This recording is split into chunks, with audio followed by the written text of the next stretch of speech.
Her baby girl was just a month old, I think. I'm sure she doesn't remember. Her boy, then 2 years old, was sitting and writing something on the sofa. Her older daughter was working on the computer, and her husband was on the phone, I think. Then as now, she was a superwoman, managing her TV hours, her new political career, and her home. Since then, she has grown into a force of nature. She's taken on Congress powerhouses in electoral battles and in TV debates. She's emerged as a key member of Narendra Modi's cabinet, ready, we are told, to be given even more responsibility. Is that true? She has weathered controversies, survived snide remarks, some of them about her educational qualification, which we'll come to later, and yet emerged as someone who knows her mind and speaks her mind. Being in charge of the destiny of young India is no small thing. But then, this is a woman who has gone from being in a beauty pageant to selling Manoj Prabhakar's line of beauty products door to door. I bet you didn't know that. In Delhi. To working at McDonald's, to making it big in Mumbai without any help whatsoever. Ladies and gentlemen, India's Human Resource Development Minister, Smriti Irani.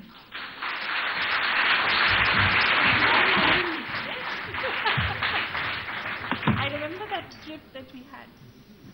We were in a sanctuary. Okay, so I think what people really want to know first is, what is really the biggest challenge for you? From, I think, a really tough electoral battle in Amethi, to becoming minister, to all sorts of snide remarks about your educational qualifications, you're not qualified to handle such a ministry. What's it been like? I think the most challenging event in the past few months in my life has been sitting for an interview to get my child admitted in a Delhi school.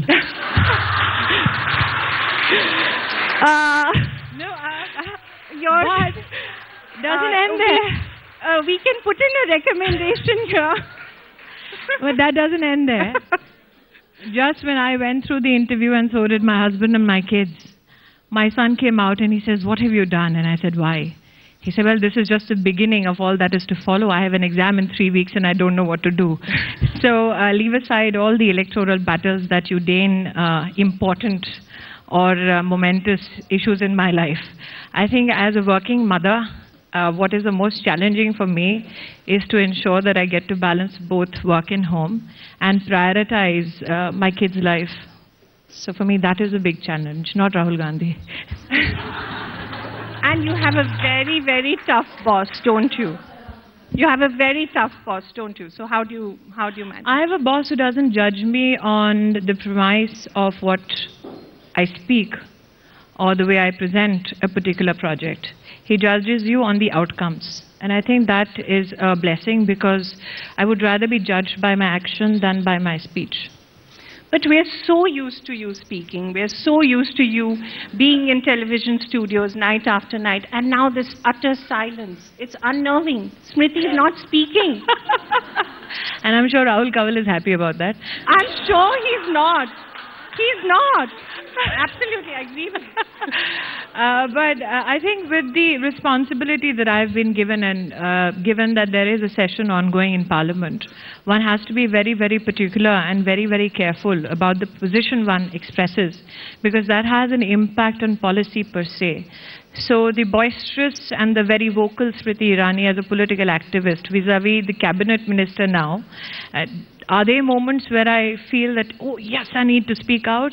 Then I recognize and realize that there is a constitutional maryada within which I function. And I represent an institution. I'm not an individual in that capacity. And those are the constraints of my job. And I'm hoping that I live up to that, as well as address and enjoy my freedom of speech at the same time. But there must be moments when you must be very tempted, because whole FYUP controversy, on which we've just had a difference of opinion, for instance, wouldn't it have been better if you'd come out and actually explained your reasoning for it? Because for us it looked so, forgive me for saying so, but irrational. Couldn't you have come out and I explained think that the only comment I can make on that issue is this, that it was an issue which was taken up by 2 autonomous bodies. And as a representative of the government, it was my endeavor to ensure that I do not encroach upon that autonomy. But let me just assure everybody who's seated here, my priority and the biggest stakeholders for me, with respect to my ministry, are the students that we serve. And given the challenge and given the fact that I can't elaborate on it, I will only say this, that it was in the students' interest to protect the validity of their degree. A degree which is just a paper and does not have the sanctity of law is not a paper you want your students chasing for 4 years. So that is the only comment I can make in a limited fashion about the FIUP. But all the ladies and gentlemen who are here today and those who can hear us, I will only say to them this, that given the constitutional responsibility that comes with the ministry, I can only assure you that whatever steps taken will only be taken to ensure that sanctity of law is maintained and student interests are upheld. There is also, from what we can gather, enormous pressure from some interest groups who would like you to follow a certain policy, whether it's in textbooks or whether it's certain appointments to certain institutions. How do you handle that pressure? Well, there's an oath I took on the 26th of May, and that oath was to uphold the Constitution of India and not individual interest, and that is the oath that I live up to.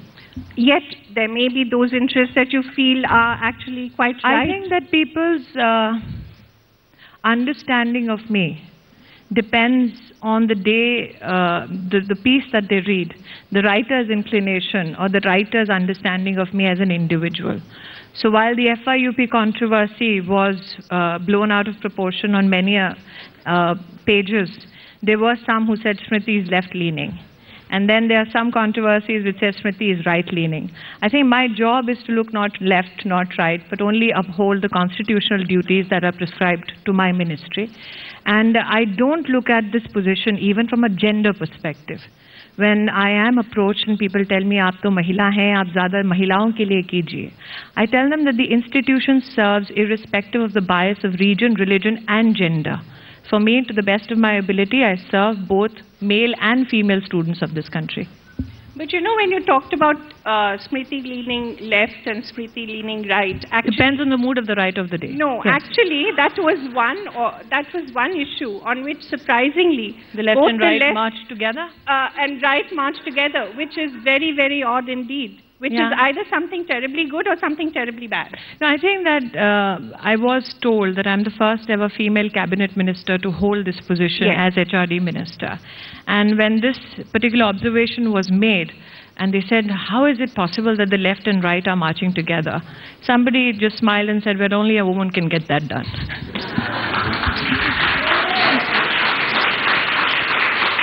I wanted to ask about your team, because I think as a minister, there's obviously, it's too enormous a portfolio.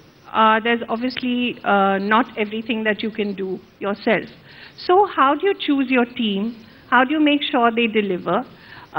Do you also instill in them the fear of Narendra Modi watching over their shoulder every time they reach office at 9:01 and not 9 o'clock? Or, well, given the fact that I begin my day at 8, the 9 o'clock diktat that you so gleefully talk about does not exist, at least in my schedule.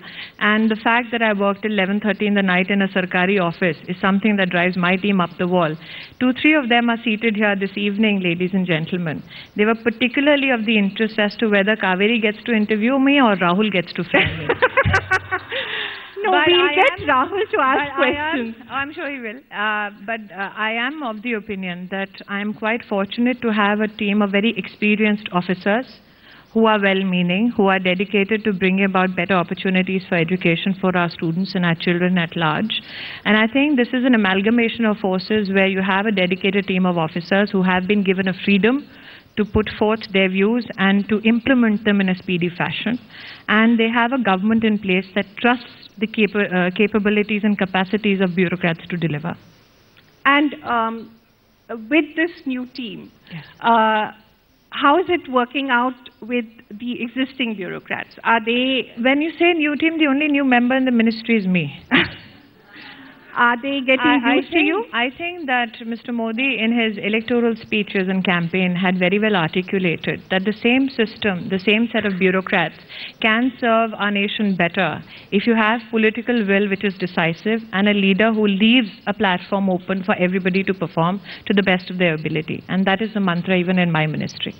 You talked about your working hours. They seem incredible. Yes. And we know hard work. As journalists, we're also asked to work long hours. Yes, my beat reporters are complaining that why doesn't she just go home? How are your kids holding up? Well, my children currently are in Mumbai and we are hoping to have them transferred to Delhi, and that is why the interview.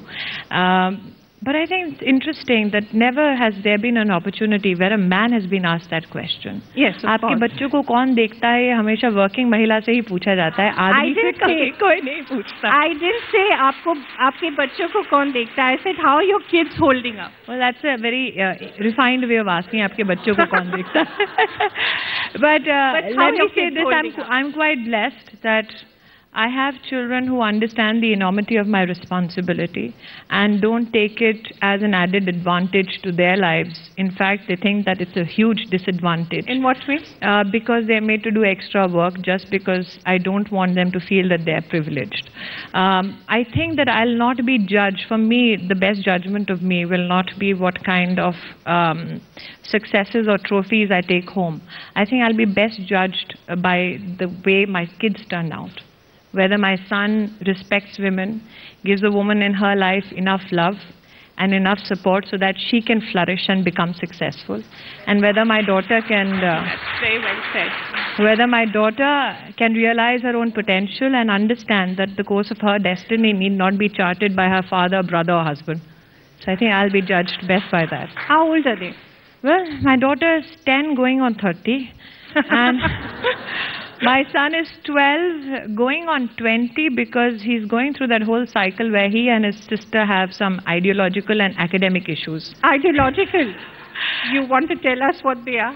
Well, there have been moments where he says, "Ladki ko ye nahi karna chahiye," and no. I have a full-fledged fight at home. And he finds himself in minority because he sees me and my husband standing by the daughter. But like I said, I'll be best judged as to how my children turn out and what kind of respect they give to their elders and other people in society and how they contribute as human beings in our country.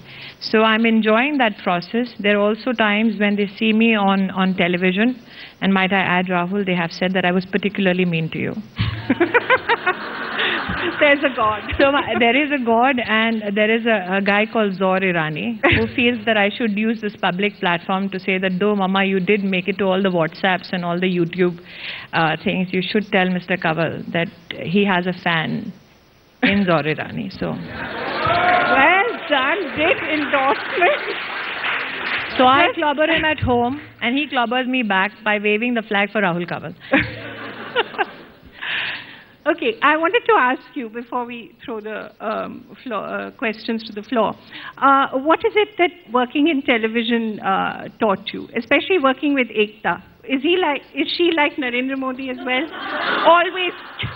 Always controlling, keeping a watch on what you're doing? I think when you have a sense of wanting to pursue excellence, yeah, and when you have a sense of being absolutely transparent, I think Narendra Bhai said it best. ये country तब flourish करेगी जब politicians को no बोलना आए सही वक्त पर और bureaucrats को सरलता से जनता की सुविधा के लिए yes बोलना आए.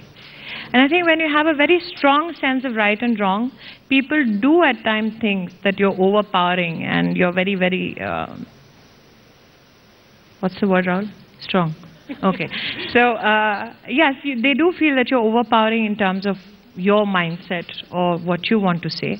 But I think ultimately what matters is whether you reach that goal or not, and whether your family and your friends and those you care for are still with you in that journey. In that aspect, I mean, I've not seen Narendra Bhai up close personally, but I have seen his style of work because I've worked with him for over a decade. But I have seen Ekta at close quarters. I think it must be said that if not for Ekta, I wouldn't be sitting in the India Today Summit today. That lady has done some phenomenal work. And I think that apart from her achievements as a corporate powerhouse in the media business, the fact that as a human being, nothing much about her has changed is what I celebrate. Yeah. I think she's remained the... She's just remained the same old Ekta Kapoor that you saw. Exactly. But I also wanted to know, in terms of time management, did television teach you exactly how to structure your day? I think both me and Ekta at that time were desirous of creating something which was beyond... we were not chasing money, we were not chasing TRP, we were not chasing history, we were chasing perfection vis-a-vis the project that we were doing. And in that endeavor, we never realized the kind of history we created. So for us, when day merged into night, very honestly, we didn't know. But thankfully, I have a very supportive family. And that family understood that this is a path that I've taken to achieve perfection in whatever I do. मुझे आप झाड़ू मारने को बोलेंगे, उसमें भी ऐसी सफाई होगी कि कोई भी कण डर्ट का कहीं ना रहे, वो मेरा endeavor रहता है. तो जो भी काम करो अच्छे से करो. And I think in that, yes, days did merge into night. But what we delivered is something that we are still known for. So I think that has been the hallmark of our careers. Which is what you want to repeat here in politics. No, I'm not here to... I think I joined politics with the idea that we all talk about how change has to come in our country. But I wanted to go beyond the talking. I wanted to be a part of that change vis-a-vis policy and implementing those policies. And this particular responsibility gives me that opportunity to deliver. So for me, it is, people either pursue fame or they pursue money. Mercifully, I got both out of trying lots and lots of years over television. I think here I am, very honestly, Kaveri, the legacy I want to leave behind is that I want some kid, and especially a girl, to look at me and say that I didn't give up in life because I saw you. That's the only legacy I want to leave behind. Which brings me to my next question. When we look at the BJP from the outside, and I'm sure you'll pounce on me. No. It seems to us to be quite a male-dominated party, sexist even. Has it been easy for you? I think that looks can be deceptive. When you look at the Congress party, you have a female leading it as a president. What is ironical that we had a male president who ensured that there's 33% reservation for women within the party, which is the first any political organization did. Vis-a-vis an expectation that a lady leading a party would have the same facilitation for women in her party, which did not happen. So I think that the BJP will be best judged about how we deliver on issues pertaining to women. One of the first examples I can give you is an announcement which was there in the budget, which was with regards to making 1 lakh toilets for girls.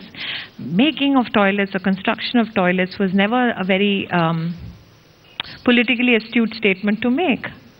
Because people felt that आप बात करेंगे बाकी सब सुविधाओं की सेवाओं की, महिला या बेटी के लिए टॉयलेट बनाओ, इसके ऊपर किसी का ज़्यादा ध्यान नहीं रहता था. So I think we'll be best judged by what we leave behind vis-a-vis implementation, especially dedicated to women and girls in our country. And I think that will tell you best as to what we feel towards the women power in our country. Where do you see yourself in 10 years? In 10 years ago, do you see yourself as Prime Minister? Why not? Why not? No, I think 10 years hence, my son will be 22, my daughter 20. I still look at resolving their fights peacefully on a dining table. And what I dread is this, that the cutoff marks at DU was 100%. When I read that, I said, what will happen when you grow up and need to get into college?